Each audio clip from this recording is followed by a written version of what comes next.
So, and we are live on AUS Property Investors. We bring the big names and we have the big fun. How you going, Chris? Chris at Wealthful. Wealthful. How you going? That's a mouthful.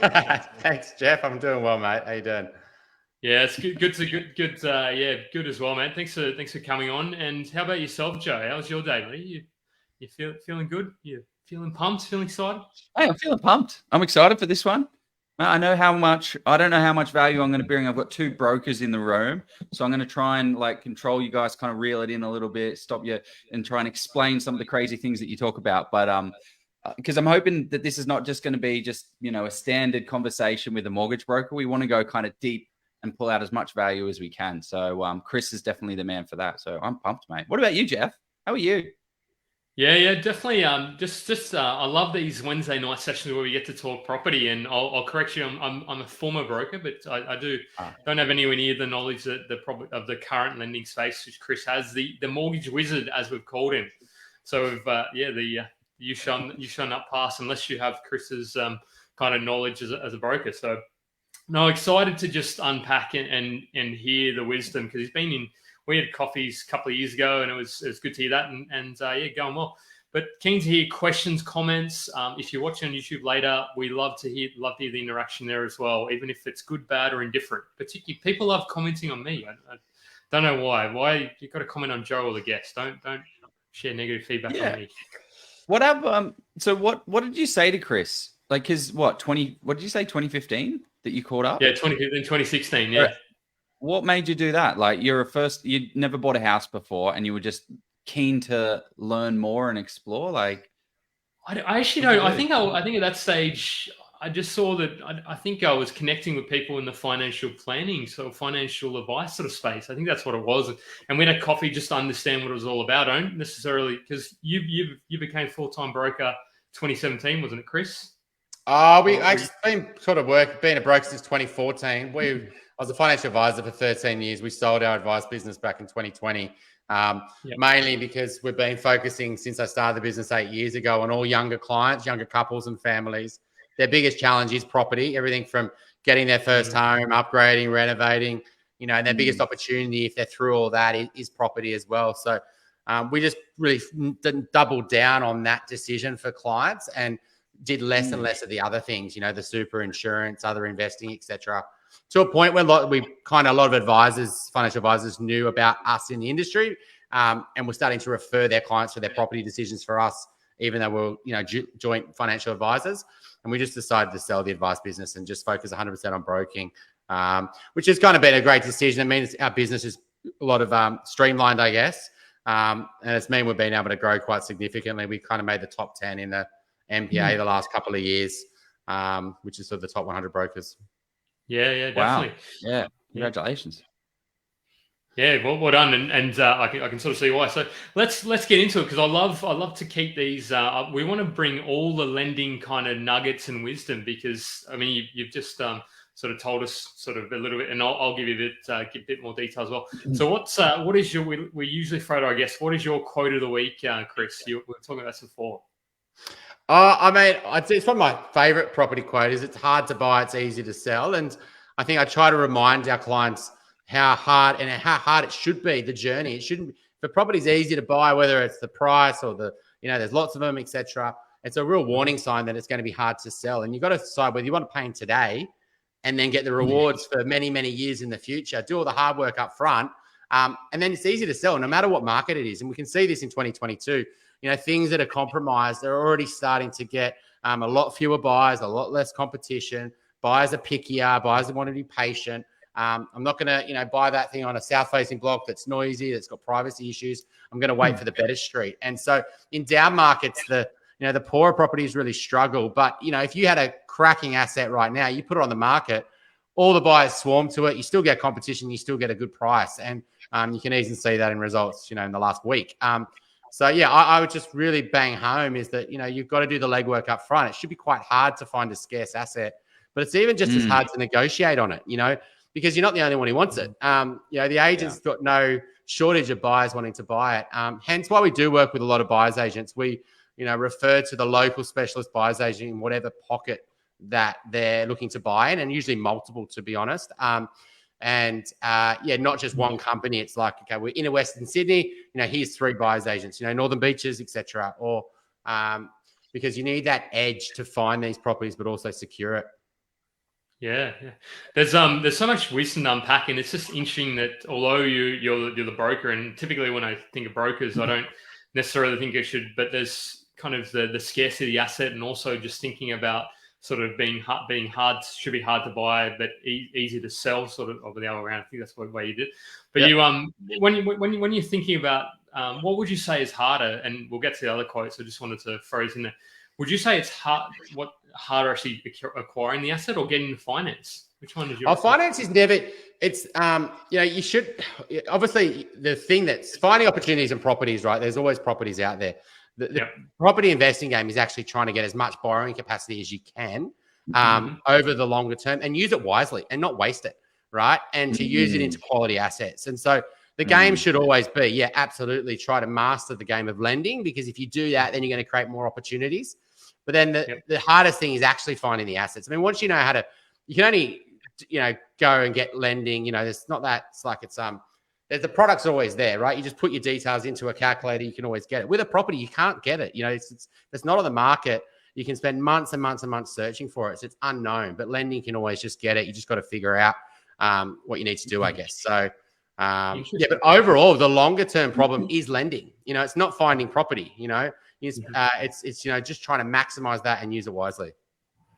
Yeah, one of the things I was listening to one of your podcasts earlier this morning, this afternoon, and what you said was it's always painful buying a good property price-wise. You always feel like you've overpaid when you buy a good asset. And I tend to definitely agree with that one. It definitely hurts when you put that extra down. But if this is an asset that's going to grow an extra 2% or more in the suburb, then it's definitely worthwhile spending that little bit extra because it's going to get it in the long term.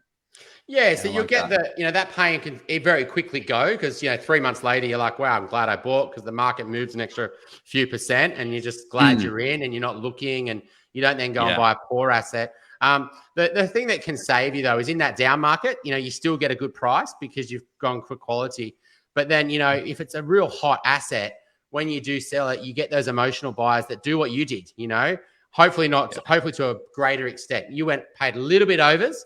You try to play it a bit smarter. You don't just go to auction and, keep bidding to the last dollar. You try to get it pre-market or, a really good pre-auction offer or, find it off-market, etc. But, if you do get a quality asset and it's in a reasonably strong market and it goes to auction, who knows? You can really get, clients sometimes pay not clients, but, people obviously pay way overs and you really surprise yourself, with a much better result. So, that's why, obviously, pay, what you need to get it to a certain extent because it gives you those sort of the longer term growth. And when you do sell it, you increase the chance of actually getting someone doing the same as you. Yeah, I agree. All right, I'll crack into my quote and we'll get to Joe's. I'm sure he's been thinking of this for days. So mine is by Maya Angelou. I think I've announced that. Pronounced that okay. So, and she said, "You will face many defeats in life, but never let yourself be defeated." So, I thought this one was appropriate given the challenging times occasionally with lending and borrowing, and even as we've been talking there about securing a property, because ultimately over time there's going to be many properties you miss out on, or there'll be an obstacle in the way of lending. But it's about sort of saying, well, how do I sort of overcome this, and what things do I need to do to keep moving forward? So I thought that was appropriate for this week. So how about yourself, Joe? What's your quote of the week, man? Good little quote, mate. My little quote is, the secret of change is to focus all your energy not on fighting the old, but building on the new, which is kind of interesting. That was written by Socrates, but back in the... you love your philosophers, man. I love it. And it's still so poignant. Look at all the crazy things that are happening in the world today, but the secret is to focus all your energy on not fighting the old, but building on top of the new. I'm all for it. Do it. Okay. Well, before we introduce and do an amazing introduction to the man that is Chris Bates, let's jump into our first sponsor and then we'll jump right in. Yeah, the finance wizard. The amazing thing with commercial property investing is that in most cases, it's cash flow positive from day one, which means that you can drive those profits towards paying down the debt. There are instances with commercial property investing where you can actually have the property pay itself off over 10 years, which is absolutely crazy. With commercial property, you get massive net yield, so you can expect anywhere between 6 to 10%. And as we've seen in the current boom, these properties not only provide large cash flow, they do certainly grow wildly in value too. Now, with big rewards comes some risk, and this is why you should de-risk your investment as much as possible. And the way you do that is with expert due diligence. And this is why we highly recommend people hire professionals to help you along in your investing journey. Steve Polisi of Polisi Property is one such expert. Being a chartered mechanical and structural engineer in a past life, Steve draws on his analytical and mathematical skills to do that expert due diligence for you. With 6 years experience in the space, Steve has over 1,200 property transactions under his belt. He's the guy you want in your corner, crunching the numbers and finding the best properties in the best locations, along with ensuring that you avoid the mistakes. Steve has actually even written the book on commercial property investing in Australia. And not only is it a bestseller, I believe it to be the most comprehensive in commercial property investing on the market today. He's been generous enough to give us a massive discount for our audience of 50%. So use the code OZPROP, click the link below, get a copy today, and start learning and getting on your commercial property investing journey. There you go. So that's a commercial. That's our first one. So somebody's actually asked in the questions already. So Hayden said, "What is quality?" I mean, we won't. I'm sure we'll get into many discussions about quality assets, but I wanted to give you the intro. I wanted to give Chris the intro he deserves. So I believe you started in as a financial advisor in 2007, just for the GFC in the UK. So that must have been really tough. And you were sort of working with the high net worth investors, returned back to Oz. And in 2020, I'm fast forwarding a few years now, you decided to focus entirely on broking and sort of partnering with financial advisors. So, but I think as well, like you've done, as I said, you've been a top 10 MPAA Mortgage Professionals Association, maybe it's MBAA. I get confused those associations. But I think interestingly, you're a passionate Liverpool footy supporter, which I'm a Red Devils fan. So I haven't actually followed how the EPL was going or went this year. I'm just trying to think I think it's sort of wrapping up. But I think Man City was absolutely going gangbusters last time I checked. But anyway, you're also a passionate dad, and you love all sorts of getting outdoors as well, the wilderness and wildlife, as it says on your website. So that's a short summary, and we had a couple of coffees as well, as been alluded to. So also the podcast host of the Elephant in the Room podcast. Oh, I missed that one. Oh, gee, that's probably the one you. That's a cracker. Saved to my favorites. That one. Yeah, thank you. That's it. That's very, very well put together there, Jeff. You're on the ball, mate. Yeah, a bit of late night Googling did the trick. So we'll get to the first question, which is, tell us about your first purchase, Chris. What was it? What did you buy, and when did you buy it, and all that sort of stuff? How did it look? As you can see, an advisor back in 2007, like most financial advisors, was told not to look at property. Right? You know, we were encouraged to look at shares. I had margin loans, had money in platinum, and it was all about building a share portfolio, right? And so moved back to Australia in 2011, was living in London, and, joined a financial advice business, was still shares,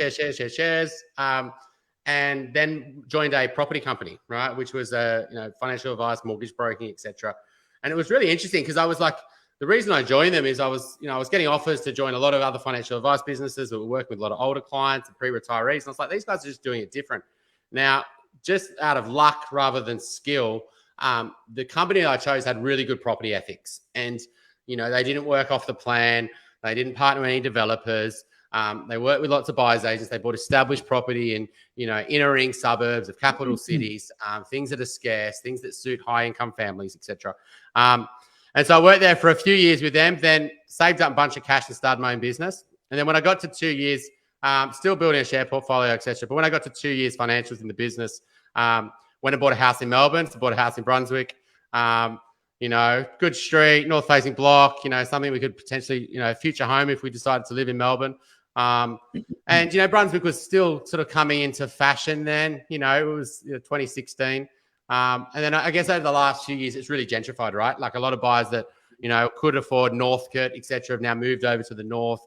And prices are sort of starting to, go that way. So that was the first purchase, a house in Brunswick, which we've still got today. Nice work. Yeah, that's Yeah. I was going to say, yeah, I'm just because just thinking about sort of you're right. Financial planning, there typically is a bent away from property, and if there is a bent towards it, I'd sort of be asking some pretty pointed questions of that advisor. But yeah, that's a really kind of interesting sort of intro into how you got into property and what was the reason you decided to go across to sort of mortgage broking? You're more aligned? So when I joined this company, it's called Property Planning Australia. Some of your listeners might even know about it. Yeah, company in Melbourne. So I was the financial advisor. We had a broker me and a broker were doing joint meetings. I was generating a lot of business for, just through, networks and through their existing customers. And the broker was taking the conversation in a certain direction, and I was taking it in a different direction. And I kind of wanted to control the conversation, and I wanted to be, directing it on both sides. So I decided to become a broker in 2013/14. And it was really tough for the first 2 years because, learning lending is, I actually thought, not arrogantly, probably that when you're a financial advisor becoming a broker, you think, how hard is it going to be? But putting together deals and packaging up loans and getting approved from banks, I didn't have any idea how hard it would be.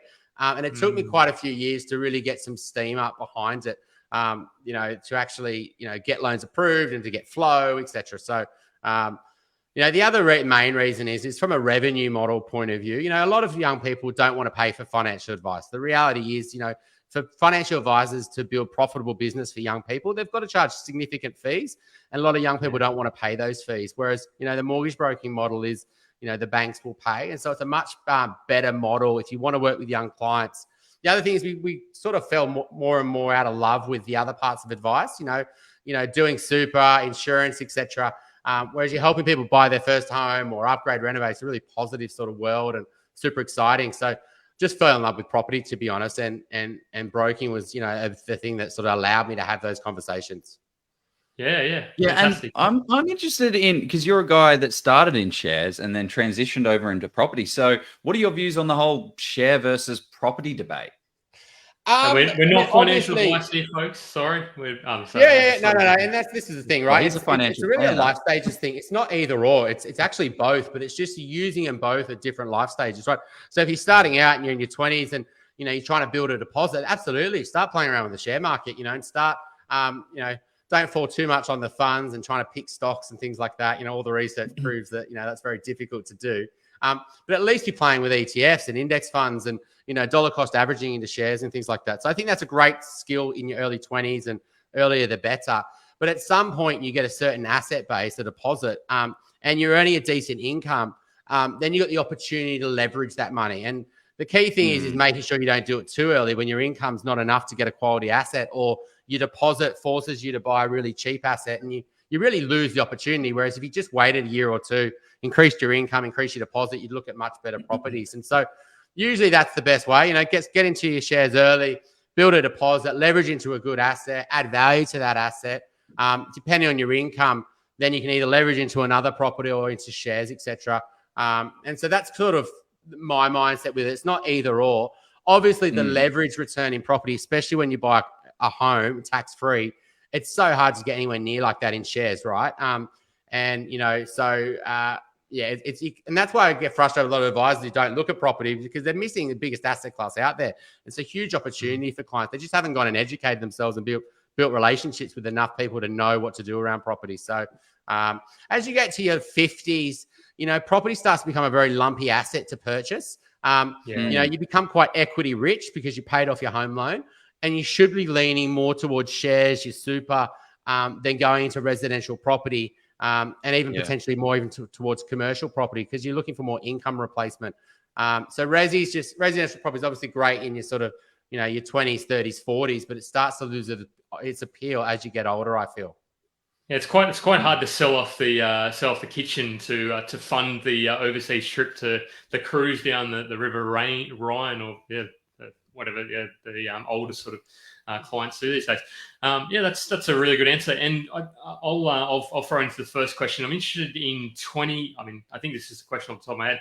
So 2022, what does the lending landscape look like as a very high level? And we'll get more detail, but what does it look like in your kind of high level summation? What does it look like? What things Look, it's risk on for banks, right? Banks aren't looking at forensically going through living expenses. They want to approve loans. They want to grow their loan books. We're not getting any real decline loans. We're not getting any real strange credit decisions or having to really battle through applications. If you've got something wrong with your credit file, then absolutely that's going to be an issue. If you haven't got the deposit or you want to do a 98% loan or something, yeah, absolutely, you're not going to get loans through. But if you satisfy policy, absolutely, it's very easy to get loans through. There's no issues with access to credit at the moment. That's what caused the 2018 downturn, was the access to credit got really tough. Loans were getting declined for stupid reasons, not even policy reasons. And, borrowing capacities were crashing. Banks were going forensically through living expenses. It's nothing like that world. It's actually, if you satisfy policy, it's really easy to get money. Even cash out's getting easier this year than it has been in the last few years. Releasing equity up to 80%. A lot of banks are doing that without even contracts of sale, etc., which they really tightened that up a few years ago. So, credit's pretty easy. One caveat I'll say on that is, and I've seen it firsthand myself, is you got to go to the lenders who's the flavor of that month for that particular type of niche. Because if you go to the wrong lender who's sort of is not doing cash out, then but you're 100% right. I think that's a great summation, Chris. I mean, thanks for giving us that insight.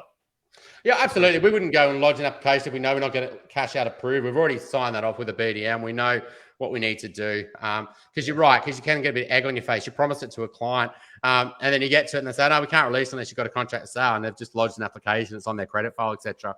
So absolutely, you'd want to check that before you lodge the application. Yeah, nice. One of the things that you said pointed at the beginning was that the biggest opportunity for younger people is buying property, or something along those lines. You just kind of said it offhanded, like, what do you mean? What do you mean by that? Like, it's just very hard to build an asset base off shares. Even if you're getting, the market return, it's very hard to get better than the market return consistency long term, right? Like, there's all the research out there, right? You may do very well and pick a few stocks, but you have a few bad ones that'll wipe out your gains. Even you look at one of the best funds in Australia recently, was the Pinup Fund. I won't say the name. All of a sudden, it's had bad fund flows and some bad years of performance and etc. So even picking funds is really hard. Even picking the best funds, and so it's really hard to get and leveraging into shares is difficult. Especially with margin loans and the costs and margin calls, etc. You can't get that much leverage really, unless you want to take quite excessive risk. And so that's why I think it's the biggest opportunity. Also, then you've got being a tax-free asset as well. So and the benefits of stability and security and all that sort of thing for your family. So that's why I would say, from a financial point of view, other than sort of investing in yourself, right? That's probably the other biggest opportunity: investing in your knowledge, your education, your skill set, your passion, and then creating an income from that. That to me is a much better investment, to be honest. But if you're not doing that, then property is probably the other thing.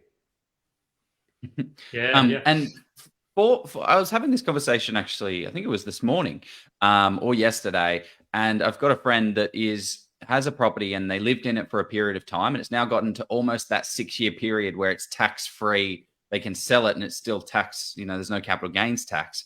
What are your views on people selling property to realize a gain? What are your views of actually selling property? Are you pro selling property or against selling property, or when it suits? I don't know. What are your views? We're often, giving clients feedback on what they're doing. I mean, even today, a client had a property in the outskirts of Melbourne, right? It was a house and land package area, southeast, right?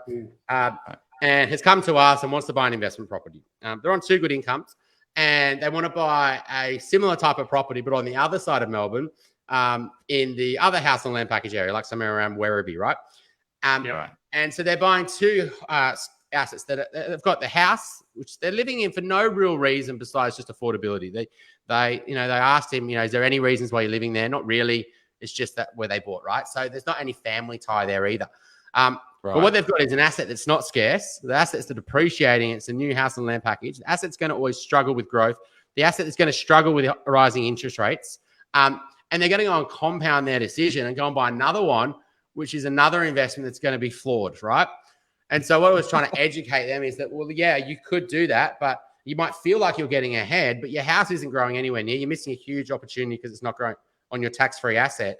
And you bought an investment property that's always going to struggle with supply and demand because the demand's the affordability sector.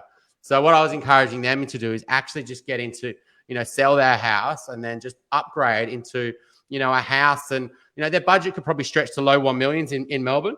And that could get them into, maybe around the Bayside suburbs of Melbourne, like a Chelsea or an Edithvale or something like that. And a house on a good block that's got renovation potential that they'd be super happy in long term.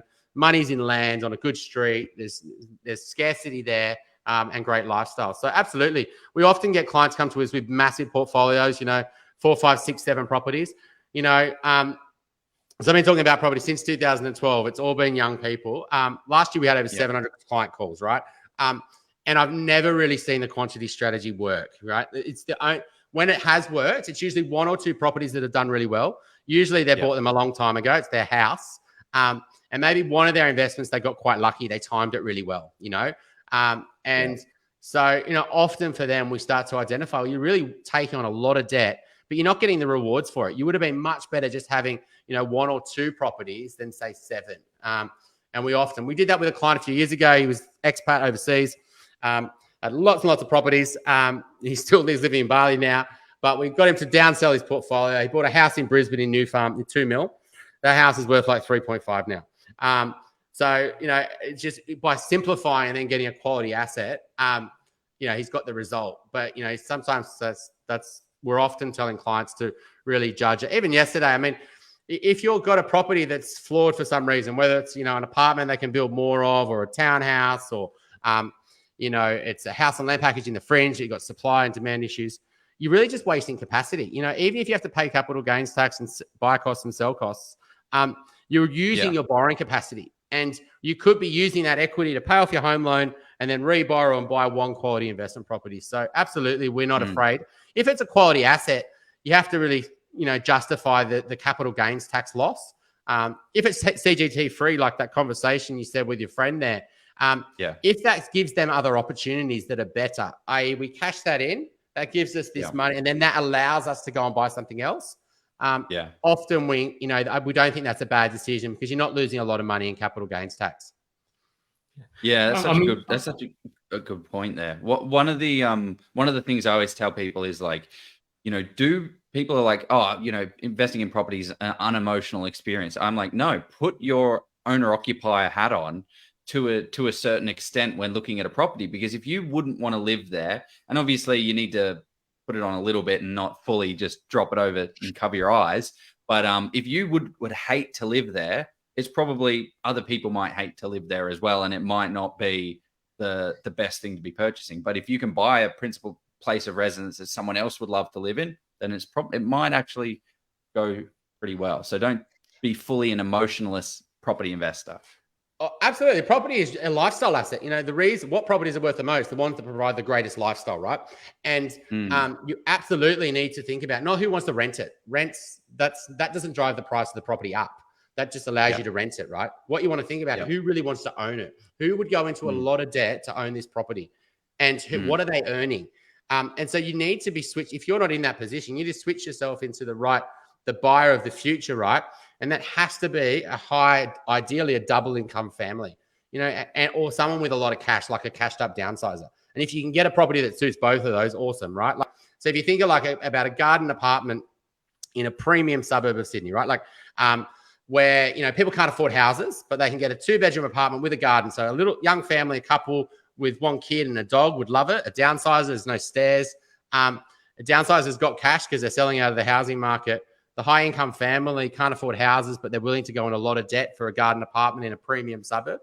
And so absolutely, you really need to be thinking through not what you like, but what would a high income couple, ideally a family, would they want to own it? And would they want to stretch for it? And if they wouldn't, it's really saying, look, you're going to struggle to get a lot of price rises in the future because the income's who wants it won't be able to push the price of the property up. The person buying it one day in the future has to have the borrowing capacity to pay a lot of money for it. So if they're not earning a lot of money or haven't got a lot of money, how's it going to go up in value? And so that's definitely a thing to be thinking about. Can I point out the elephant? I mean, I had to make the reference to the elephant in the room. So let's just say somebody comes to you at 300K, 350K. You crunch all the numbers. They've got 1 or 2 investment properties, and they're probably not going to sell them because I'm sort of getting too specific here. But they've got a 350K borrowing capacity. And sort of what would you then sort of say? Would you, because that's a lot of people's sort of situations. They might not have that 900. Would you then say maybe hold off and save more, or what do you typically say to those clients? Look, 350, it's tough, right? Where are you going for that, right? You said they've got a couple of properties. What are those other properties? Should they just sell those to give a greater borrowing capacity? Oh, that's why I said though we'd have to. There's not a lot of equity, and Yeah, and I'd prefer if you've got that capacity, then what's stopping you? Is it income? Okay, we'll get a pay rise, swap jobs. What's your partner doing? Are they going to go back to work? Etc. So there's a reason why it's 350. That it's either income or savings, right? And if it's savings, then save. Even today, I'm trying to remember the story with him. He was, God, how many clients? Anyway, it was basically I said to him, just save, because he was looking at, God, sorry. Trying to remember. But anyway, basically, it was his purchase price around 700. But if he just saved an extra 30 or 40 grand, he could have got up to $1 million, and it just changes everything for him. And wow. And he could save that. He's got bonus coming. He could sell the car. That got to 25 grand. He's got a bonus coming in July. That's another 10. And so the easy decision was here: go out and buy something. That's right. It was in Brisbane. And he was going to try to buy it around 700 in Brisbane, right? And it's tough buying, right? You're in the outer skirts of Brisbane in the housing market. And if he just saves an extra 30, 40 grand, he could get up to about $1 million, and you get a much better asset in Brisbane. You get much closer to the city. You get a much better block, an older Queenslander where, Sydney families would move for. So you're playing in the affordability market, but if he just saves 40 grand, he can shift markets and get a much better asset. Something that I said to him, would you want to stay living in that house not if it's the 700 grand, only for a couple of years. So the pressure and the FOMO to buy was what driving him, not the quality of the asset. It was just to get into the market. Whereas I said, if you got a house that, say, for example, there's $1 million house, would you want to live in it long term? Yeah, absolutely. We're thinking about having a kid. I could see ourselves living in it long term. So not only has he got a better asset, but he's also bought for his future lifestyle as well. Something he can live in long term, and he doesn't have to sell and pay buy, sell costs, etc. So absolutely.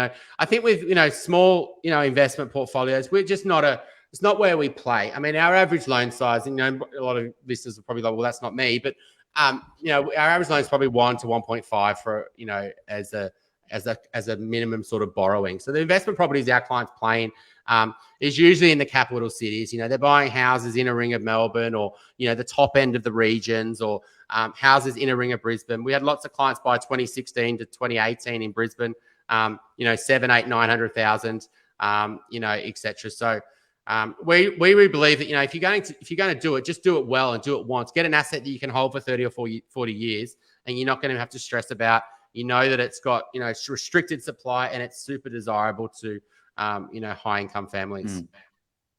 That's really, really wise counsel, Chris. I mean, it's something that a lot of people at the moment, because I suspect as we go to 2020 through to 2022 and even 2023, I think that there'll be a little bit of a cooling down. I mean, there probably has to be, and who knows? I don't like the crystal ball. So I think, you're sort of right there. Rather than sort of FOMOing now, let's sort of take a step back and maybe just sort of think about how we're going to go with the next 5 to 10 years or 20 or 30 years, as you say. But what about the negative cash flow that you're going to have to sustain over that period of time, and the effect that that's going to have on any future borrowing as well?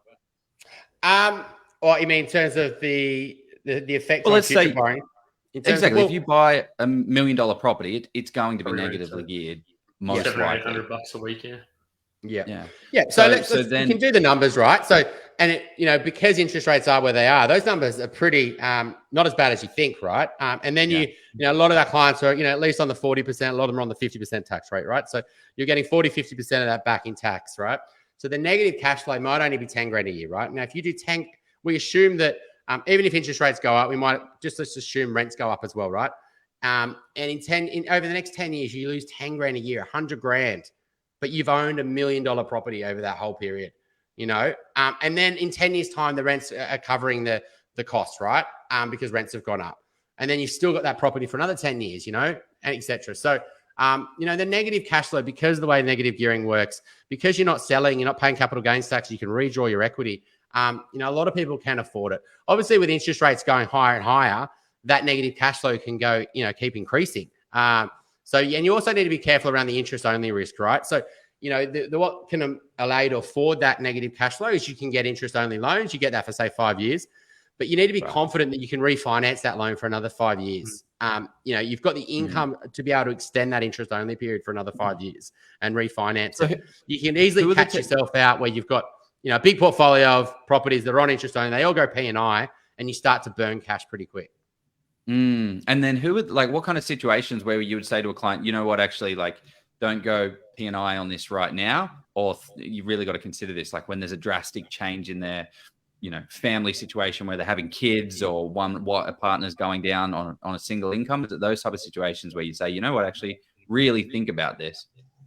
I mean, we'd always try to get interest only on investments, especially when you've got home debt, you want to be paying that off. You want to be building up money in that offset, etc. We very rarely advise someone to go interest only on a home loan. It's just not competitive. We had a client yesterday that's, got 800 grand interest only. He's had it for years. He's paying 3.4% on his home loan. Like, it's just way overs just to have interest only, which is very limited benefit. So usually it's always P&I on a home loan. There's no reason why you wouldn't. And investments, if you can, the margins on interest only investment loans has come right down. It really ballooned a few years ago in the 2016, 2018 period. But, whether you go P&I or interest only on investment property, the rate is so similar. You might as well just go interest only if you can get it. Yeah, happy days. So do you ask get people to, or tell people, I don't know, advise people, that's probably the better way to pay down their principal place of residence, fully? Or is there a balance? Like, how does that kind of come off? Because there are camps where paying down debt on your PPI is the most important thing ever, and they want to, free 100% owned home. And then there's other camps that say, no, I want to be continually staying at 80% LVR.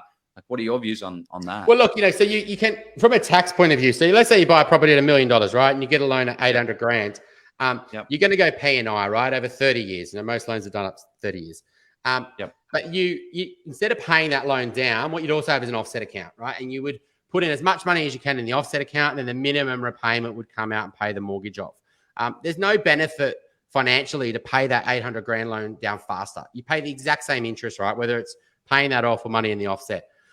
Technically, if you to give yourself bigger buffers, the name of investing is get assets that are quality, but also build as many buffers as you can.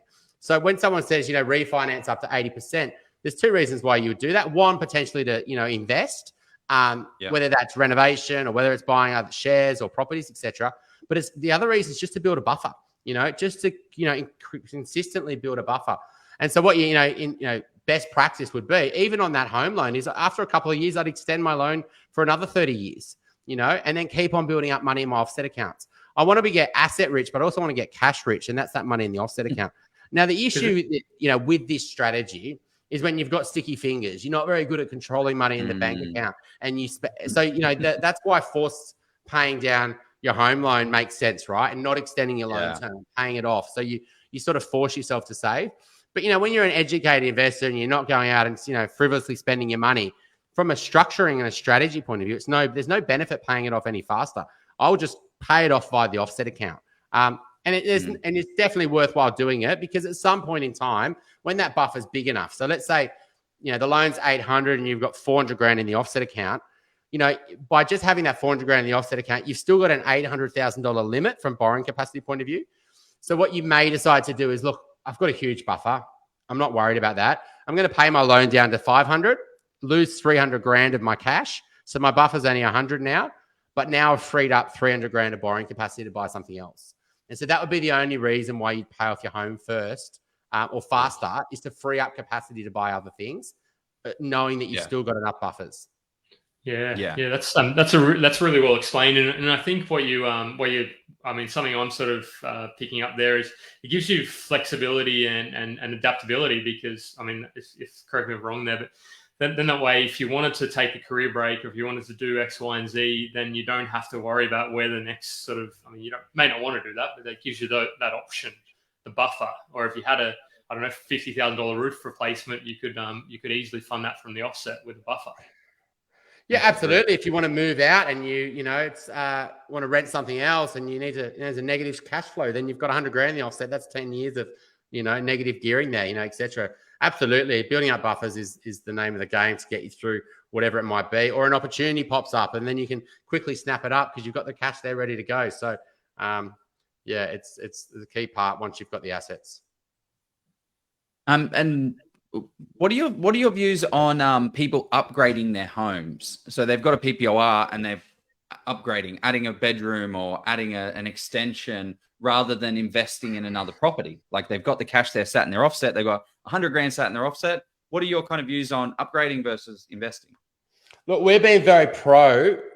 We believe that, property provides a lot of lifestyle benefits, right? And so firstly, you might want to upgrade for lifestyle reasons. More space, better location, kids schooling, etc. Right? So putting that to one side, you also want to do it, you mainly want to do it for financial reasons, right? So one of the reasons why you might want to upgrade is the property you've got isn't that great, right? It's on a busy road. It's always going to lag the market because you just got into the market. You bought the bottom end. But if you can step away from that into a better part of the suburb, a better street, then you've got a much better asset growing, but also a bigger asset growing for you. We've been definitely for that for many years and trying to encourage clients. And you can see what's happened in the last couple of years, right? The housing market, the things that people want to upgrade into, that's the stuff that's really run through the roof because of low interest rates. Low interest rates encourages people to take on more home debt. And that's so if you believe that interest rates are going to stay at reasonably low levels over the next 10 years, then absolutely, homes will do well, right? Because people will take on debt, even if rates are in the sort of 3s and 4s. So it's a real big conversation. We also have, like the client today, we always go there first. Like, are you really happy in this property long term? And we had a client yesterday. It was that they had a house in western suburbs of Sydney, mid ones. I said, like they're on really good incomes, and they're looking to buy an investment. I said, look, are you really happy there long term? Is this really your dream location, your dream street? He's like, yep. Community, friends. We just don't want to live anywhere else. Okay, cool. That's fine, right? Let's go and now get a quality investment property. But it's worth considering that because that is a tax-free asset, right? And if you can afford the additional cash flow, because there is additional cash flow you got to take on, repayments plus. But the key thing is the interest. So if, for example, you're taking on an extra 500 grand of debt, what you're really taking on is 500 grand, say times 3%, 15 grand a year of interest extra. So $1,000 a month. So for that extra $1,000 a month of interest, let's call it, are you getting a lifestyle benefit? And also, are you getting a better asset that's likely to grow better than what you currently have? And if that's the case, then maybe it's a good lifestyle decision, but also a good financial decision. Yeah, well, that's it. Like if a suburb is growing 10%, like median, right? That means some areas are doing 3%, some areas are doing 12%, some areas are doing 15%. And that starts to really spread out as the values increase and it keeps growing at the same type of rate. You starting to get really priced out to be able to upgrade to the really nice place if you continue to stay in that lower valued property. And that is so true, Joe. One of the reasons why you upgrade is that if you do this sort of stepping stone strategy, you take a left. We all see clients take all these side steps, right? The idea is they've got this apartment and they want to get into a house, but they think that the way to get there is going and buying investment properties, making money short term through timing markets, buy costs, sell costs. Then you've got to pay capital gains tax, and then they come back to the housing market. Their apartment market hasn't performed as well as the housing market. And they also, so whatever gains they made got wiped out because they had to pay more for that house. Whereas if they thought about things a bit smarter, maybe they could have not upgraded today, but maybe they could have upgraded in a year's time. So don't invest, knuckle down, build more equity, increase your income, upgrade first, pay that property off, and then go and buy investment properties. And so, it's definitely something we talk through with most clients. Yeah, so I'll ask this question, and I think I know you're probably your top three, but probably your main tip. is what is going to be. What would you say your top three tips to keep on borrowing in this current market? I think I know you're number one, but we'll go. Look, it's not 2014 anymore, right? So when I first was doing calculators back then, I was astonished, how much you could borrow. I remember doing lots of little analysis across the banks and going far out. Like if you did this on fixed loan, and then you went to this bank and then you did that, like you could borrow 10, 12, 14 times income. Like it was ridiculous. That's why, and you could leverage your income so much further. Interest only was easy, 90% loans, etc. Right? It's not like that today, right? There's DTI limits. All the non-banks and the banks have all been brought in line with their credit policies. Their calculators all the gaps got found out, just in the Royal Commission in the last boom. I remember when it was happening, APRA were coming in and saying, hang on a sec, NAB, you're doing that wrong, fix that. And then all of a sudden a new calculator would come out and you couldn't do that anymore. And there was all these little gaps in calculators. Those things are pretty much gone. The number one thing that will drive you to allow you to borrow money is an income. That's what you can leverage 7 times. So getting a 10 or a 20 grand pay rise, that's what allows you to keep on borrowing money. Rental income or getting a high yielding property doesn't allow you to borrow much more money. So you've got 2 properties. One's paying $600 a week. One's paying $900 a week, right? They're both the same purchase price, whatever it is, 600 grand. A lot of people would say, oh, definitely go for the $900 a week property. It's super high yielding, right? But you go, well, it's $300 a week, which is 15 grand a year. Then the bank will haircut that, right? So that's only 12 grand a year. And then if you times that by 6 or 7, that's how much you can borrow based on that extra rent. So around 70 grand, right? So the extra rent doesn't allow you to borrow much money. Okay. So, so don't really, so assuming that you can just sort of buy high yielding properties and then buy and buy and buy, you'll run out of capacity really quick because, for example, a property that's giving you $900 a week, right? 45 grand a year. In the bank size, that's 36 grand. If you times that by 7, let's call it, 200 grand. That's how much that rental income will allow you to borrow. Now you can't go and buy a $900 a week property for 200 grand, right? So you need to fund the rest of it from your income. And so the only real way to big portfolios is to earn a big income, and that's a lot of people don't want to hear that. They don't want to hear the truth. They just want to, earn their, have their income and then leverage it 15 times and come to us and say, why can't I borrow more money? Well, you're already at 8 times. You borrowed under old rules. Borrowing capacities are less than that. So if you want to grow your portfolio, grow your income, that's all I can. It's hard truth. Can you get me a DeLorean? And what about side hustles, right? Like, what about someone that has a little Etsy shop where they make little knickknacks and, make a couple of $100 here and there, a couple of $100 a month. Does that all contribute to your income or what are the kind of rules? It's a couple $100 a month. Even if you had that for 2 years and you could prove it, you got 3 grand of income, it might give you a 15 grand borrowing capacity. Like, if you want to significantly increase your capacity, it's got to be something a bit more than a 10 grand side hustle, it's got to be something quite significant. Yeah. Yeah. And the other thing with the second sort of job or the business sort of side of things is usually, or particularly where it's a business, you have to, with most lenders, demonstrate the sort of couple of years tax returns and have been in operation for a couple of years as well via the ABN. Yeah. So there's one thing, grow your income. The other thing's cut your expenses, right? So have no credit cards, have no personal loans. Pay off your HEX is sometimes we recommend to clients if it's, because the bank will use the monthly repayment, not what you actually owe. And so sometimes paying 30, 40 grand off your HEX sounds crazy, frees up a lot of capacity. Cutting and then, not living extravagantly if a bank is looking at your expenses. So if you can get your expenses somewhere around the ham or below, have no other debt, and then that's going to give you the best chance of increasing your borrowing capacity. We actually, for a lot of first-time buyers, moving back in at home is a good option. It saves you on your rent. Yeah. You can buy, a property as an investment property as well. So that's another way that you can get a bit tricky as well. But there's only so many things you can do to pump it up. There's not like these. I've got a bit of a left field question. How are lenders these days with, let's just say you've got, I don't know, $2,000 a month above HEM, and can you might know this case with the Wagyu steak. Is it possible for, like, how are lenders to, if I say commit to, I'm going to cut $1,000 out of my spending, is that sort of a little more easier to get approval? They still don't look at that. Absolutely. I mean, there's some lenders that aren't even looking at bank statements. They don't want to see them, right? And they know that they're not going to get in trouble from ASIC anymore.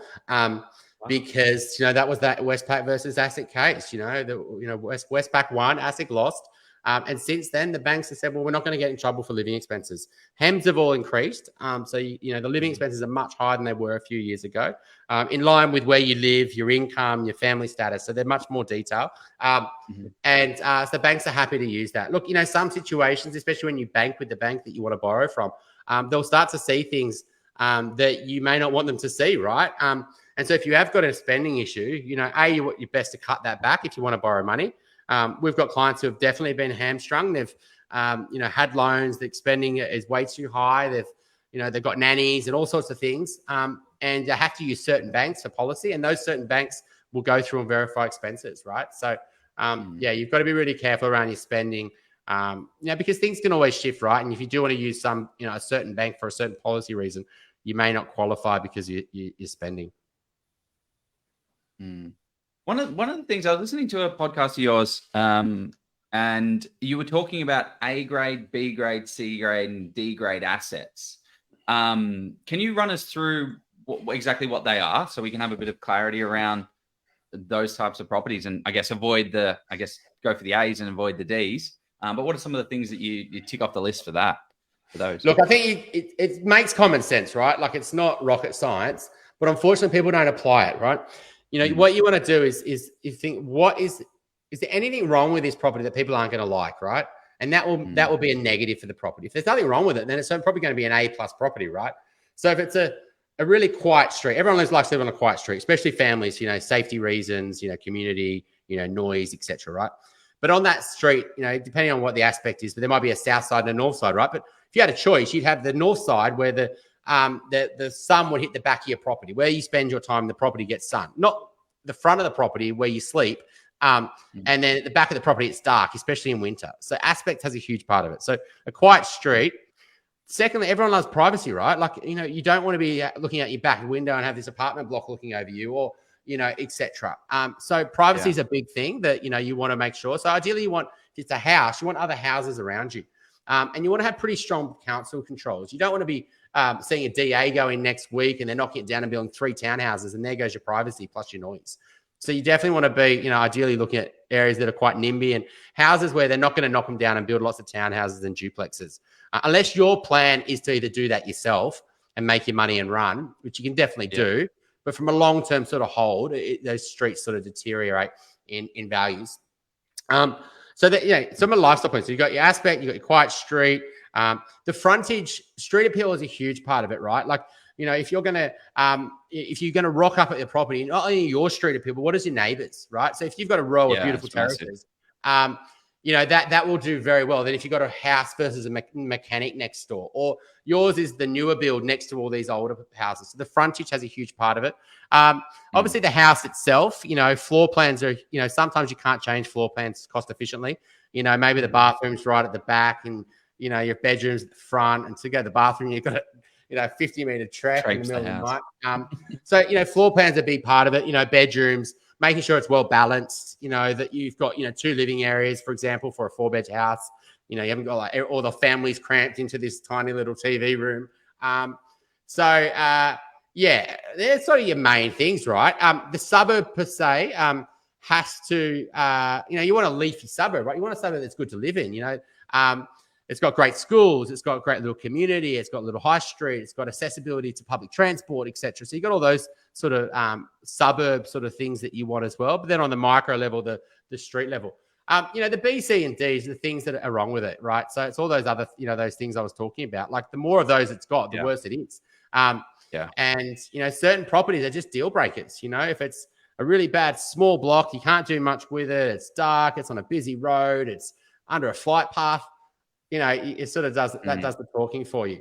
And certain type of assets types, it's very hard to get, like high density apartments, like it's very hard to get an A grade one of those, right? It would have to be really a boutique block, a small boutique block, maybe something super special, maybe a warehouse conversion, in a really unique location that they can't replicate.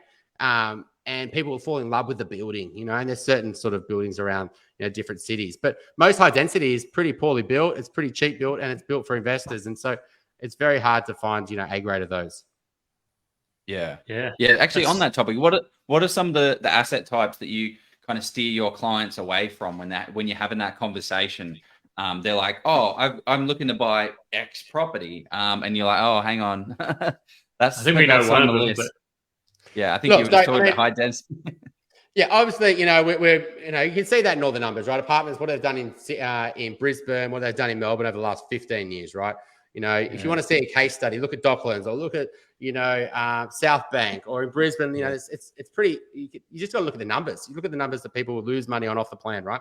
So we take people away from all high density. You look at even in Sydney, places like Waterloo, Rosebery, Zetland, or Epping, or St Leonard's, etc., and Parramatta. Look how they've performed in the last 3 years versus the quality in the housing market. They've gone actually backwards. Supply issues, but also demand issues, right? Heavily investors centric. Not driven by owner occupiers. So that's sort of high rise density. We really steer people away from new townhouses. Why would you buy a brand new townhouse in the middle ring when you can buy a house that's got because land's what goes up in value? Why would you buy the new half the land and a new house that's going to depreciate? Yeah, you may get a better rent and some depreciation, but when you sell it one day, it's an older duplex, older townhouse, and half the land. So we steer people away from any sort of new townhouses in the fringes, in the middle ring. Obviously, house and land packages and anything really new like that, we go nowhere near. The sort of affordability part of the market, like bigger blocks in sort of cheaper locations. You're not going to get high income families moving there until they exhaust all their other options, right? And that's why it's cheap today. That's why you can get a reasonable yield for it, because no high income people want to buy it, or the local community can't afford to push the price up as well. If it's a home or investment, we really just try to encourage them to just make a really good decision from a quality point of view and be really careful with it. You are taking on a huge risk, and if it pays off, obviously the returns are there, but you have to focus on the quality of your asset. Yeah, there you go. That's you're very good at giving concise summaries for very large and potentially whole topic conversations. So I'm interested to there is one topic that a lot of people would be keen to hear about. I think that's sort of trust kind of lending, because I'm not too sure how many clients you have to do that, but that's probably I wouldn't say can of worms. That's going to be a long topic. So should we take a bit of an intermission, Joe, and then come back and unpack trust lending, or talk a little bit about it? Jump in. This live session is sponsored by Scott Agate from Hello House. Scott has created the world's first property negotiation as a service business. So what does that mean?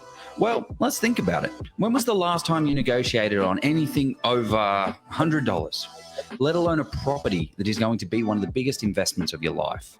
The vendor, they have a trained negotiator on their side in the form of a real estate agent. That's kind of like you stepping into the ring with Mike Tyson after never training a day of boxing in your life. These guys are trained professionals, and that's what they do day in and day out.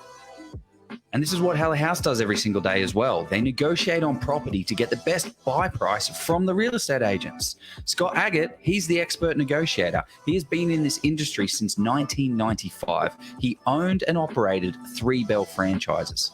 Scott was the guy that was teaching these real estate agents all these agent games. He knows all of their tricks. Having him on your side is going to give you a massive unfair advantage and literally save you tens of thousands of dollars. Unlike other ways of purchasing property, Scott's incentives are aligned with you, the buyer, meaning the more money he saves you, the more money he makes, which is what you want. You need to have those incentives aligned. Scott has kindly offered our group a massive discount on the retainer fee for his service. So if you're looking to buy your next home or investment property, click the link below to get in touch. Yeah, I'm loving there's heaps of questions on technical kind of, so we will get into those. So people keep throwing your questions, comments, and all that good stuff. But I wanted to, I don't know how, I haven't pre-planned this question, so it could be interesting. But what's your experience, and what are your thoughts on borrowing through kind of trust and that kind of holy grail of potentially being able to sort of borrow a little bit easy if you have the deposit? What are your thoughts on that? Do you think it's a myth, or have you seen much of it? Look, if you've got big deposits, absolutely, because you can get the properties to sort of service themselves. But if you haven't got big deposits, then the cash flow of those properties won't service themselves. The bank won't be able to minus it off your income, and it's just a bit of a myth that the trust isn't this magical thing that allows you to borrow more money, the bank still has to put that into the calculator. But yeah, absolutely. If you've got big deposits, you can create separate trusts. And then that's going to allow you to borrow more money because you're borrowing off the equity in that asset. You've got to be really careful with trust, right? I mean, the reality is, right, there are products that accountants and lawyers will want to sell to you, right? And they also tie you up to the organization, right? When you go into any organization, whether it's a bank or, even a clothes shop, right? They want to sell you products, right? And, make you a sticky customer. And, what I've seen around the property space is, definitely these, is people go to these accountants and they go, you've got to have a trust, right? But they've got two very low risk professions. It does affect their borrowing capacity. There's no reason they can't really distribute the income. They're both working. So what's the benefit of the trust, right? It's not a borrowing benefit. It's just a product that they can sell that makes you feel like you need it. And so you're tied into that organization. Then you're tied into their mortgage broker. And then you'll start working with their tax division, etc. It's just another product. So be very careful around trust. There are some very, very tricky things you can do if you've got pretty big deposits with trust and borrowing against trust through commercial lending and things like that, right? But average Joe Punter won't be able to get anywhere near this sort of stuff. This is, when you're playing basically commercial bankers across each other. And that stuff's just not what, you're talking millions and millions that you want to be playing in this space. Not what, an income, a professional couple or whatever can get anywhere near that. You need huge deposits. And I think the other thing that, I sort of is in various states, the land tax thresholds for buying in trusts can be sort of impacted as well. I mean, I don't know the exact thresholds for each state, but I know that that can sort of mean that your threshold is 0 in some states. So you can buy it. Yeah. So you are. It's a great answer. I think you're not one to sort of skirt around it. You don't mince your words. So I appreciate you giving that. I'm sure there's heaps of people out there who want to ask a question, but yeah, go Joe. Yeah, my interest. Tap out, Jeff. Tag me in. No, I'm interested. One of the biggest topics I thought you were going to say, Jeff, is interest rates, because it's the biggest topic on everyone's lips right now. I guess it's kind of a 2-part question. Where do you kind of see interest rates? Maybe 3-part question. Where do you see interest rates going? Who does it affect the most? And let's just go with those 2, and then we'll go to the next one. Yeah, we can do 4 or 5 and I have to remember them all. But firstly, interest rates are still very competitive, right? Fixed rates have all gone. That ship has sailed. And for the last 2 or 3 years, you could get fixed rates sub 2% for 2, 3, 4 years, right? Those days are gone. You're lucky to get a fixed rate under 3% right now. Macquarie have got one that finishes this week at 2.49 for 2 years, and that's still a good bet. But other than that, all the other banks have moved closer to 3%. And this is on home loans. So but variable rates are still super competitive. We're getting sub 2% variable rates at big banks, right? Which is crazy, right? And most people, even if they got their home loan 2 or 3 years ago, would be paying 2.4, 2.5, 2.6, 2.7. So the big thing about interest rates is, firstly, if you've got a loan, go and review it now from a variable rate point of view, if it's not fixed, because there's massive competition across the banks, online lenders, etc. So that's the first thing. That will shield you. If you can cut your rate by 50 basis points, well, then if the RBA increases by 50 basis points, you're at the same position. So that's the first thing. The second thing is you want to extend your loan term. So even if interest rates go up, your repayment may not go up because you've just re-extended your loan term. And, yes, you still save the same amount per month and you use an offset account, but your obligation is the same because so doing things like that is smart, right? Where are interest rates going to go? No one knows, right? The whole market got freaked out at the start of this year and still is because of an inflation outbreak. And no one thought interest rates were going to rise as fast as they potentially will in the next couple of years. And even just 3 months ago, no one thought that, right? So you can see that in yield pricing. But, it's likely they're going to go up quite a fair whack, right? Especially if there's a global inflation keeps on kicking along. So, you want to be factoring probably up to 2%, 2% above, to the RBA. So that should take variable rates up to around 4%.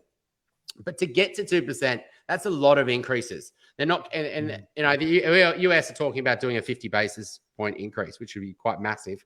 But, most likely the RBA probably do it in, 20, 25 basis points and, 1.25. So you're probably talking, 8 jumps, up to 2 years time. It could be potentially up to, 2%. And I think that's smart. Once you start getting above that, though, that's really going to affect a lot of households, right? If rates jump from 2% or low 2s to 4%, it'll really stretch the affordability part of the market. And properties that were driven up because of low interest rates will start to get repriced because of higher interest rates. And so the big risk out there in the marketplace is people that are, that money's tight. A lot of first home buyer areas where they've got in with big deposits, big loans, small deposits. So everyone's got a lot of debt. Inflation's running, no wage increases, and then the mortgage is jumping on them, and they can't refinance. And so you're going to see a lot of debt stress, and there's lots of research out there where these sort of pockets are. A lot of it's in the sort of new sort of house and land packages, etc. And so that's who's going to get hit the most. The top end and the medium end, yeah, absolutely. There's some people that have bought in the last 2 or 3 years that have taken on big loans and aren't getting wage increases. But, a lot of the people who have gone and taken on big mortgages, they've done that with confidence. They've had strong trajectory of income. They wouldn't go and sign up to a huge mortgage if they thought that there's a chance that they're not going to earn that in a couple of years' time. People just don't go and stitch themselves up like that. So the middle and top end, I'm not that concerned about. A lot of them are going in with big deposits. A lot of people think, how does someone afford a $3 million house? Well, they're going in there with a 1.5 deposit. They've sold an apartment, they've got inheritance, they've made money through something. They're not going and borrowing 90% on it. And, a lot of the properties in those suburbs are paid off. 30, 40% of properties in good suburbs are actually paid off. They've owned them for 30 or 40 years. 30, 40% have got pretty low debt because they've owned them for more than 10 to 15 years. And then maybe, the rest is sort of got medium to high debt. And so, interest rates aren't going to collectively hit the whole market. It's definitely going to hit the more affordability part of the market. People with, areas where there's lots of debt, and there's also income issues there as well, because a lot of them are starting families and having second kids, etc. And maybe there's only one income and one part-time income. Was there I definitely see it. Oh, sorry. I definitely see it affecting more of the lower end of town for the people to try and it affects the first home buyers the most, but they don't make up the largest percentage of purchases in the property market. They make up about 10% of the property market as a whole. So it's not like it's going to, everyone's, doom and gloom, it's going to crash the market. Well, no, it's going to affect some people, but it's not going to crush everyone. Everyone's going to be... the prestige market, for example, is still going super hot, right? And even in the last few months, right, with interest rates going up, there's a lot of people who are doing well financially, right? And they want to buy lifestyle assets, whether they've done really well in shares or, commercial. There's lots of money. Asset prices have been inflated, right? A lot of people selling out of businesses, etc. And so you think, higher interest rates are going to affect them. Well, no, they're less concerned about interest rates. They're going with even bigger deposits, lower LVRs, etc. The Australian property market is worth $10 trillion, which is, sort of crazy. The loan on that is sort of $2 trillion, right? So, 20% LVR. But some areas, there could be a 60 or 70 or 80% LVR in those areas, especially in places like high density where a lot of investors are, right? Those areas, investors have gone and borrowed as much as they could. And so you got a lot of debt, a lot of people who would be affected if interest rates increase. And so what you want to do is areas where, generally a lot of people have got their houses paid off and a lot of them have got, small debts. And there's only a fraction that have sort of bought in the last few years with big loans. Yeah. Interesting. I think you answered my third question, whatever it was going to be. He's a finance wizard after all. So there you go. I'm just trying to. Oh, there you go. Yeah, let's jump into some of the questions, because I have seen a lot of questions coming in through here. So if anyone does have any interesting curly questions, I think Chris can take them. He's handled these ones incredibly well. I'll throw this one first. Yeah, he does love the. I mean, this is not his first rodeo. So this was Katrina, I believe. I think it was Katrina. What would be the difference between drawing the cash from the offset as opposed to paying for it and then drawing the equity from the home loan?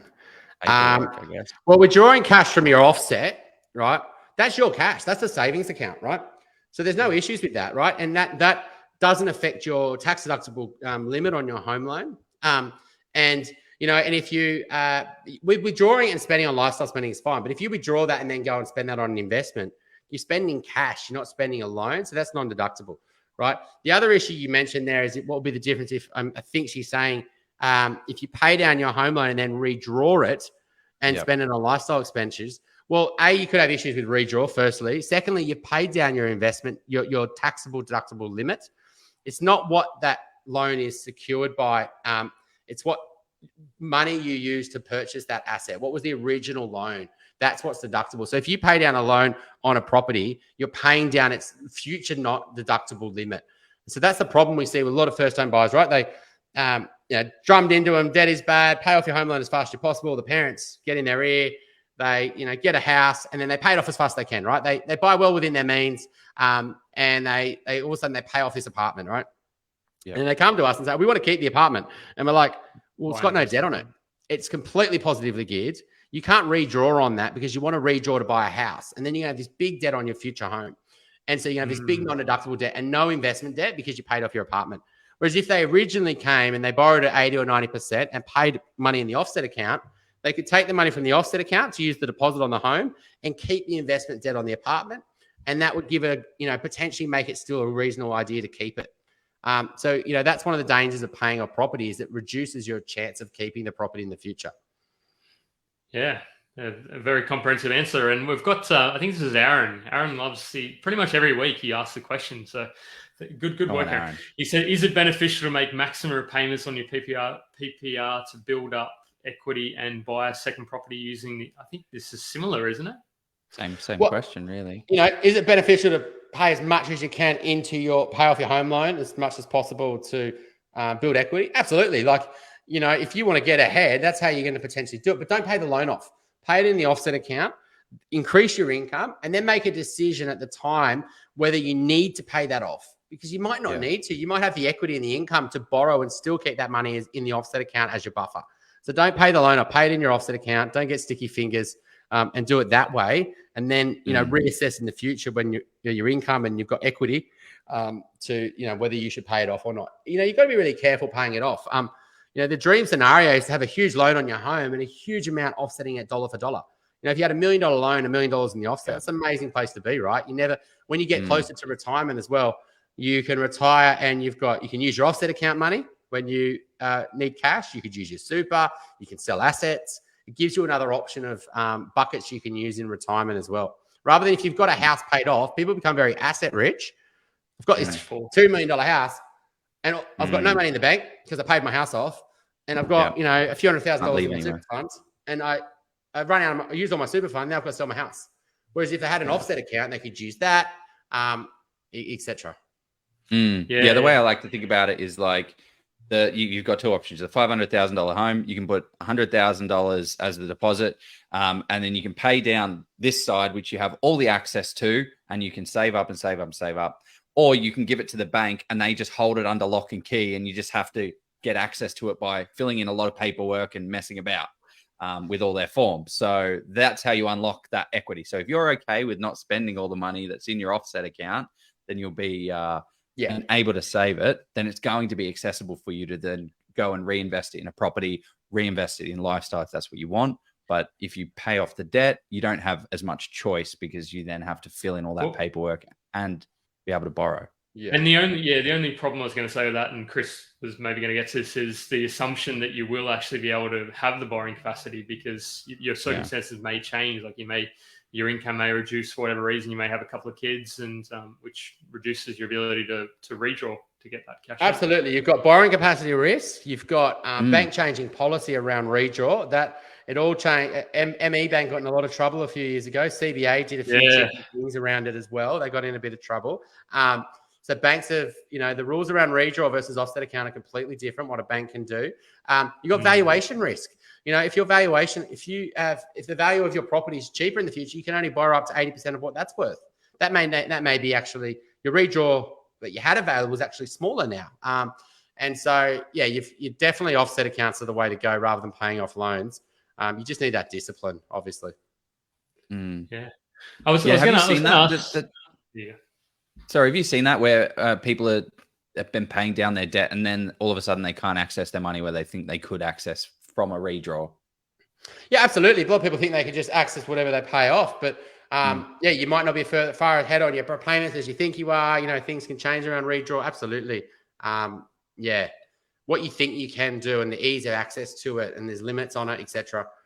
You got to think as well, in times when you want to take access to it, there's always the risk that the bank doesn't want you to get access to it as well, right? Real tough times like credit crisis.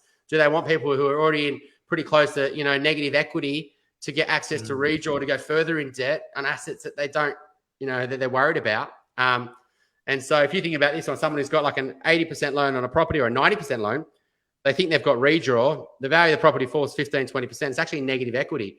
Do you think a bank's going to want to be looking at who's got redraw and see if we can close these facilities down? And so you got to protect yourself. Yeah. Are you having many issues at the moment with any valuations, given that how quickly some markets are moving? Are you seeing any? Not really. Look, when a client's looking to buy a property, they're trying to buy quality assets. They're buying established properties. Where there's sometimes though, especially in the regions, the comparable properties are a smaller number at certain price points, and you do need to be a bit careful. The regions have moved a lot. We haven't seen any real valuation issues. You get lots of valuation issues with the off-the-plan sector, right? You get, which we go nowhere near.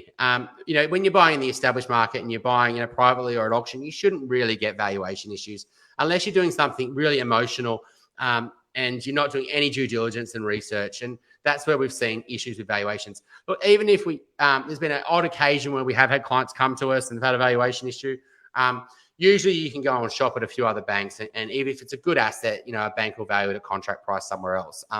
It's not a real risk in the marketplace if you're buying good assets and you're buying them at fair prices. If you're doing something super emotional, you're going way over what any comparable is, and it's a real scarce asset that it's really hard to value, then absolutely you want to do your pricing research just in case you get yourself into that situation.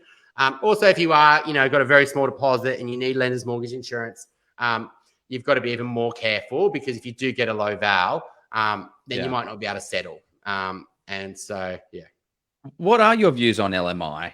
Like as a general rule for people that are borrowing, because there's two camps, right? The people that are very scared of it and say, hell no, I'm not paying it.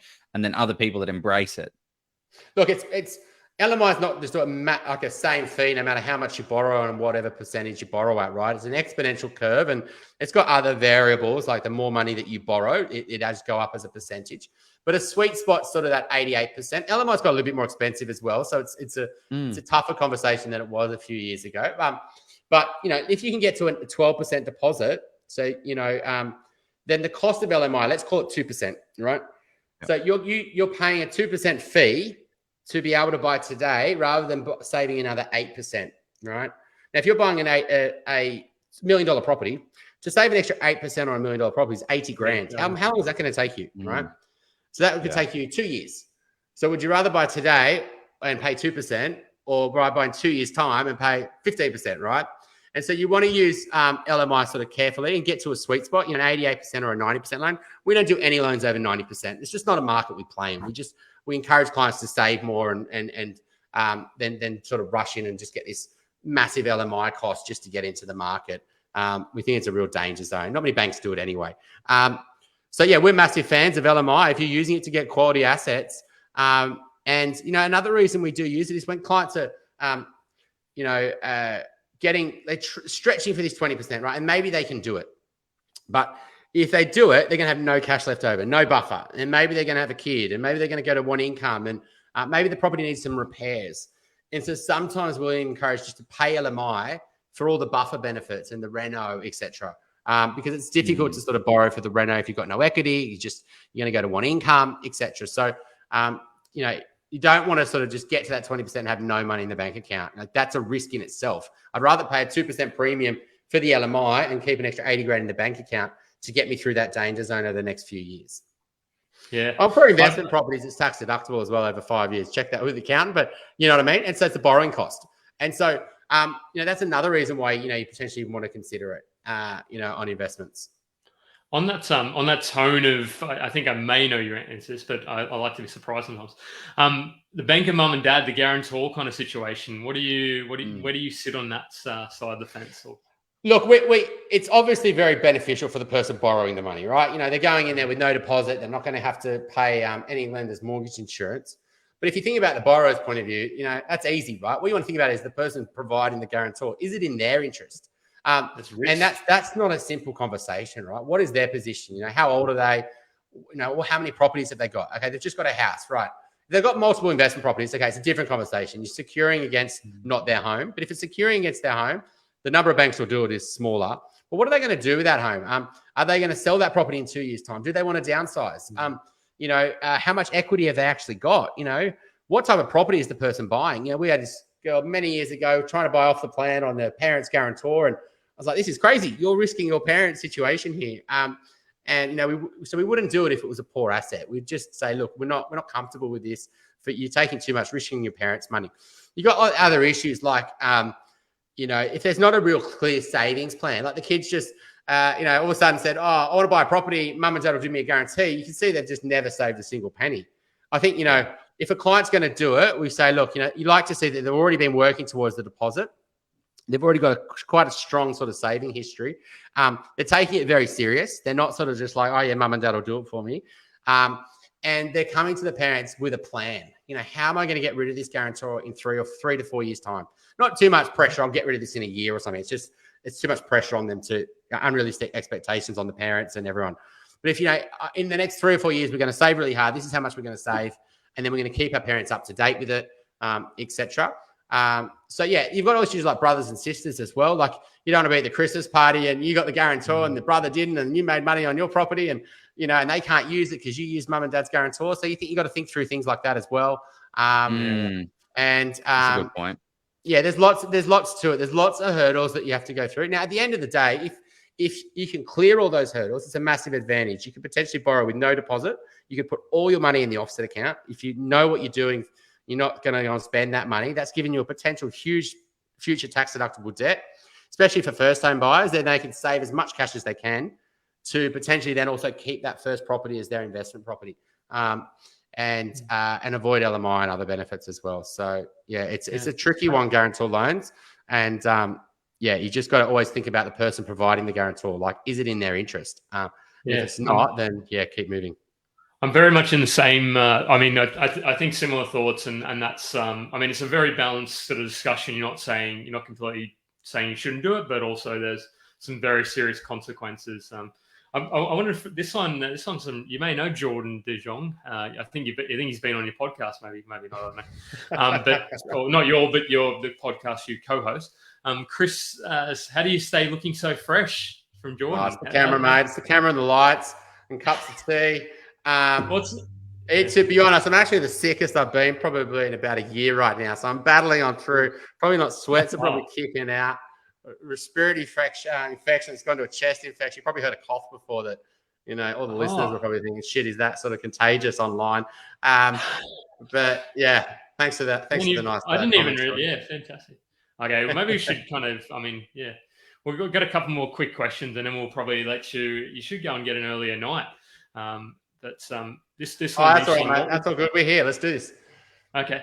What would you advise, and what would you say to someone who's bought a PPR, renovated it, wanted to buy an IP in say 6 or 8 months? Would you wait or take the plunge and try it, remove the equity ASAP? I mean, I don't know. Remove the equity is probably it is a valuation issue. We if you think about the people who went and got good valuations in 2016, 2017, and then the market fell in 2018, 2019.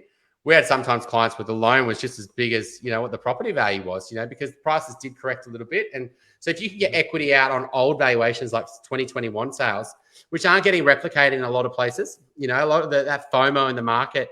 Absolutely. If you can get the valuation, releasing the equity, sitting in the offset account makes sense.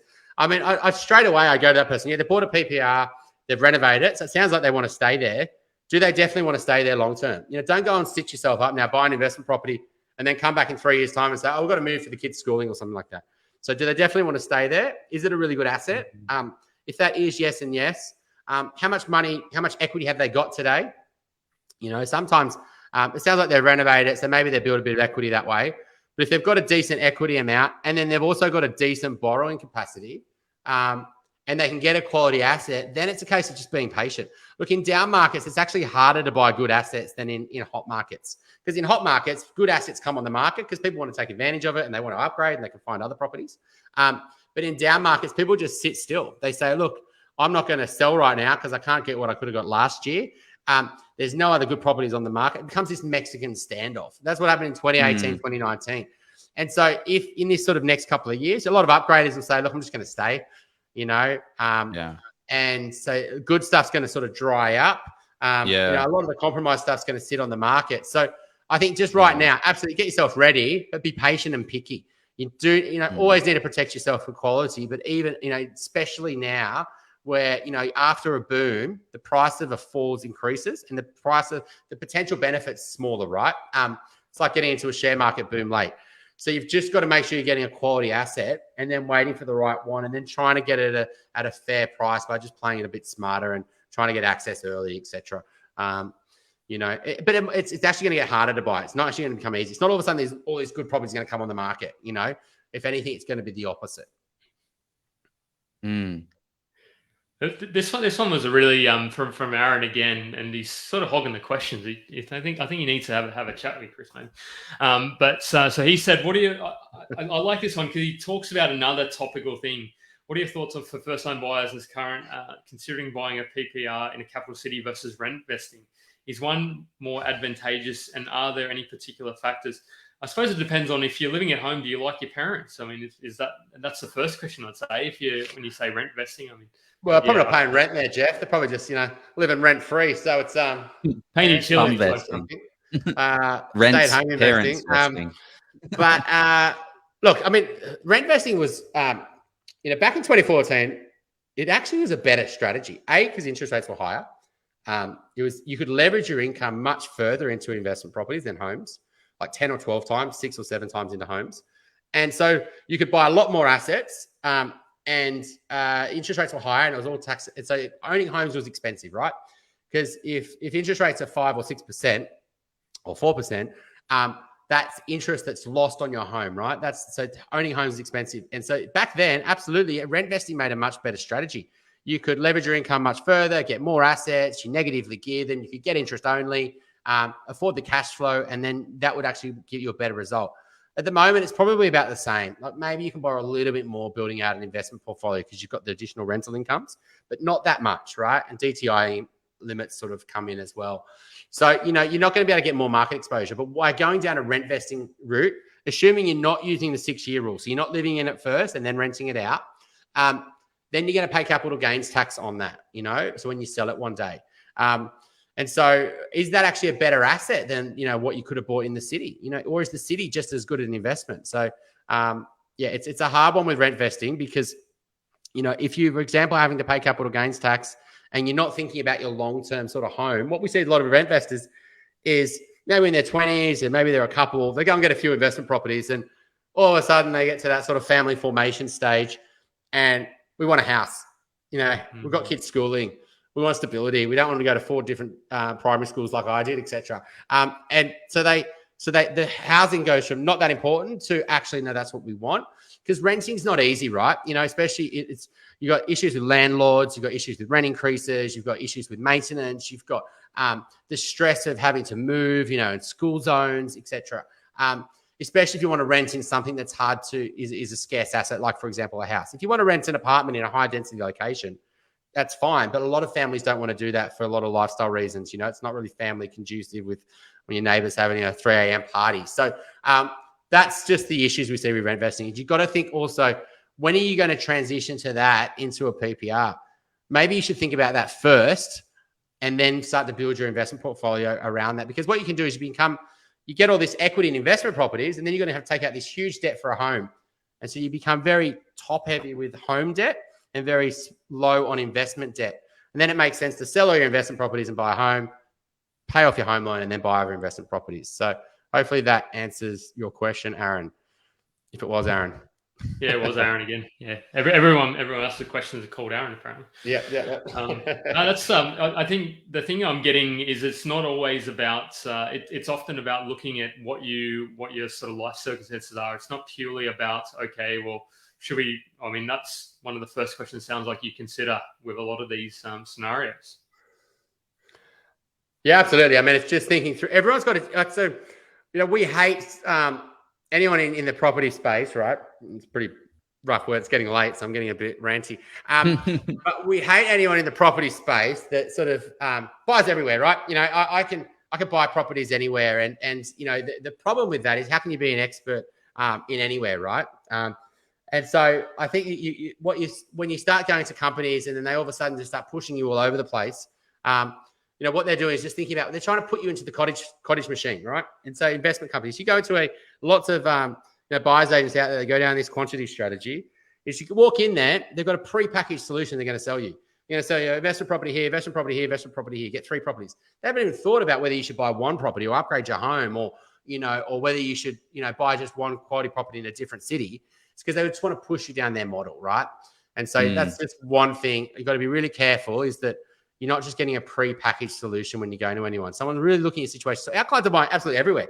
We've got clients buying in regions. We've got buying all over Sydney, all over Melbourne, all over Brisbane.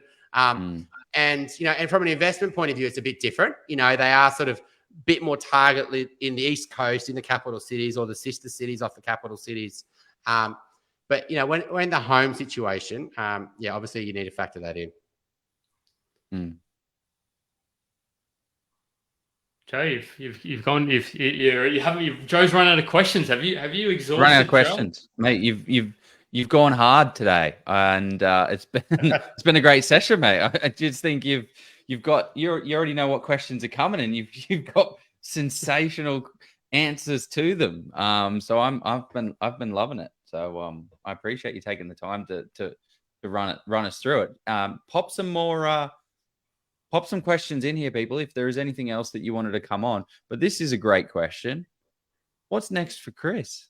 What does that mean? What's next, though? As in, what's next for his career? No more kids. Property side. I'm happy to sort of share that. We actually probably. So we bought a house up in Northern Beaches. We've done a big reno on it. And it's a great house, etc. But we probably want to go to the next place, right? And so. For us, it's probably looking for a block of land, or an old house, and doing a build on it. So that's what we're working towards. And we got a lot of belief in sort of that upper premium end of the market, and so that's what we're doing. We think that that's where the best growth is. In terms of tax-free returns, it's where you can make a lot of money as well. And so that's where we're heading. Business-wise, we had a lot of shiny object syndrome and all that sort of stuff early on in business. We've got very good flow. We're building out a great team, and we just love helping people, make great decisions. And so we're just going to consistently do that long term, and we're not going to try to complicate it too much. And so, yeah. Well, how can people get in touch with you? Like, how can they learn more, Chris? Look, if you want to just follow stuff. I used to be a lot more active on LinkedIn, business time restraints, but, I usually post on there quite, in little waves. So add me on LinkedIn. I think that's a good way to keep up to date with what's happening. Obviously, elephant in the room, or you can jump on the website, wealthful.com.au. Yeah, I'll pop this site in the comments now. Yeah, people have there's still the audience is actually growing bigger as it's like people come home from Wednesday night. I mean, what do people do on a Wednesday night these days? They're watching Married at First Sight. Married at First Sight, is that still on? I don't know. Have they cancelled that yet? Well, they should do. They've got Joe and Jeff on with Chris Bates today at 7:30. JJC. But you said you're going to sell, or not sell, but you're going to sort of upsize. Did you ask yourself the question before you bought this house about what your next sort of purchase is going to look like, or was that? We bought this house with the idea that we could stay there long term, and we've renovated it like that. So we've renovated also for a certain market, but financially we're able to do it, right? And so, we're probably going to keep this place. In terms of, nice. It makes sense from a debt point of view and, an asset point of view. And so, it's just the ability to do it, I guess. That's what, is setting us down that direction. Yeah, definitely. Well, if there's no more questions, I just wanted to throw this one up. Hope you're not working while watching us, Harumi. That would be a bit awkward. Hope your boss isn't watching with you. Send your boss the link to the thing, and we'll hopefully won't get in trouble. Awesome. Yeah, that was a great session, Chris. Thank you very much for having us on, running through the goods. It's good to hear your views on interest rates as well, like, because there's kind of two camps, the doom and gloomers, and then the always sunshiny, and you've kind of leveled it out nicely for us, and it doesn't feel like a big scary thing. It seems like it's something that's going to happen, and you're going to work your way around it.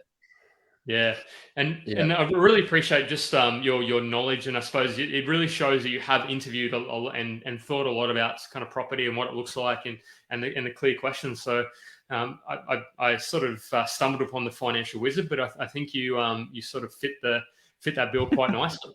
Yeah. I think the picture you use is pretty much what I look like on holiday. I let the beard go. I'm usually hiking. Probably got a stick. I was like, yeah, that's usually me on holidays, which I used to do before kids. But anyway. Yeah. Thanks very much for coming on. Yeah. Awesome, guys. Cheers. Righto. Let's go buy a property, guys. See you later. Bye.